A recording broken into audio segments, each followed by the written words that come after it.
So the biggest mistake people do is they don't create a distance because they always want to do it somewhere from here.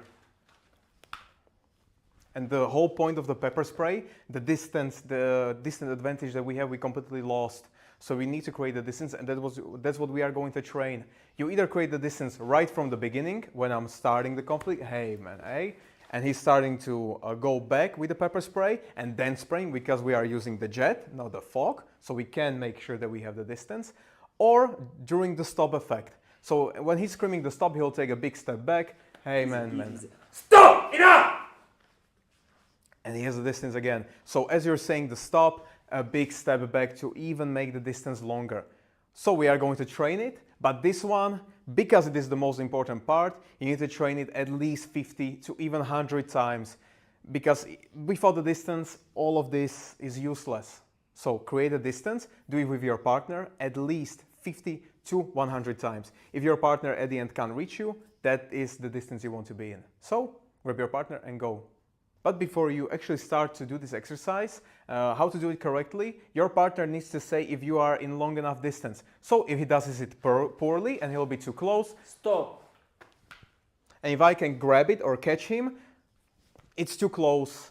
When it's done right, I'm not even able to even touch the pepper spray or him. So hey man, hey. Easy. Stop!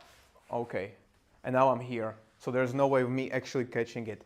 That's how you know if you are doing it right. So get up and do it. Whoa. Stop! So now we are getting to the point where we need to use the pepper spray. And you may think, oh, so it's easy, just push and press. Well, it would be the same as if you say the same thing goes for gun. I have a gun, of course I'm gonna shoot.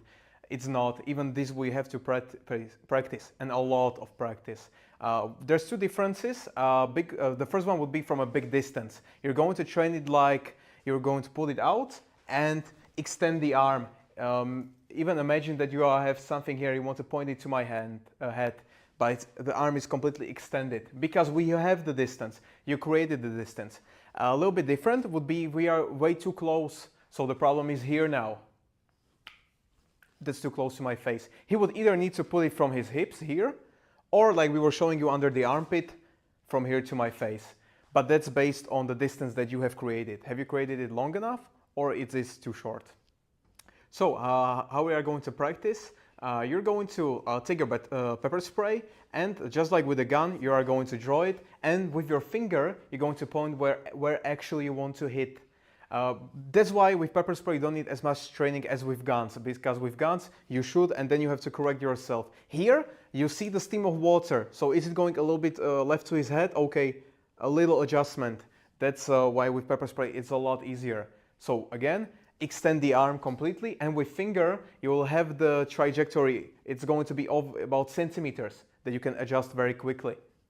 And how to actually practice it, you're going to need two targets that is in the size of the head, and with your finger you're going to see if you actually are aiming correctly or not. So in this instance we have two bobs, for example. So Peter is going to take out his pepper spray, and with finger, okay, I aim. Good. And you're going to do both of those at least 50 times. It will give you a very good perception of, am I actually aiming correctly? If you don't have something like bobs or heavy bags, you can definitely use something that is on the wall. So for example, I have switch here and switch here. You go in between them. It doesn't matter, you don't need to have bobs. With bobs it's a little bit better because you can actually see the head, but you can do it on the wall. So do it at least 50 to even 100 times right now. Go.